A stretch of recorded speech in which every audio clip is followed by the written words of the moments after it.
নুসরাত হত্যার তদন্ত শেষ। 7 দিনের মধ্যেই প্রতিবেদন দাখিল করার কথা জানিয়েছে police bureau of investigation PBI. এছাড়া নুসরাত হত্যাকাণ্ডে অবৈধ অর্থ লেনদেনের তথ্য পেয়েছে পুলিশের অপরাধ তদন্ত বিভাগ সিআইডি। চতুর্থ দিনের মতো নুসরাত হত্যার তদন্ত করেছে পিবিআই।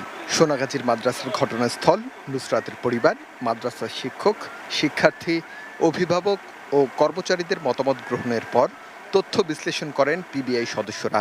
5 সদস্যের কমিটি চতুর্থ দিন শেষে জানায়, আগামী 7 দিনের মধ্যে তদন্ত প্রতিবেদন দাখিল করা হবে।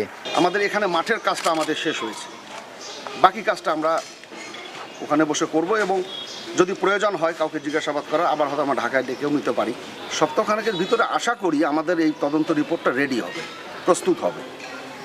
কর্তৃপক্ষের কাছে তখন আমরা একটা হস্তান্তর করব, হয়তো 2-1 দিন বেশিও লাগতে পারে। এদিকে সকালে সিআইডি কার্যালয়ে বিশেষ পুলিশ সুপার মোল্লা নজরুল ইসলাম সাংবাদিকদের জানান, পুলিশের এই বিভাগও অনুসন্ধান শুরু করেছে। অবৈধ অর্থ লেনদেনে জড়িতদের আইনের আওতায় আনার কথাও জানান তিনি। মোল্লা নজরুল জানান, মাদ্রাসার অধ্যক্ষ সিরাজউদ্দৌলা কারাগারে যাওয়ার পর তার স্ত্রী ব্যাংক থেকে বিপুল পরিমাণ অর্থ উত্তোলন করেন। সেই অর্থ দিয়ে অধ্যক্ষের মুক্তির দাবিতে মানববন্ধন করা হয়, আর পরিকল্পনা হয় নুসরাতকে খুন করার। ঘটনা অনুসন্ধান করে দেখবে কারা কারা ইনভলভ, এই ঘটনায় টাকা পয়সা কারা কিভাবে দিয়েছে।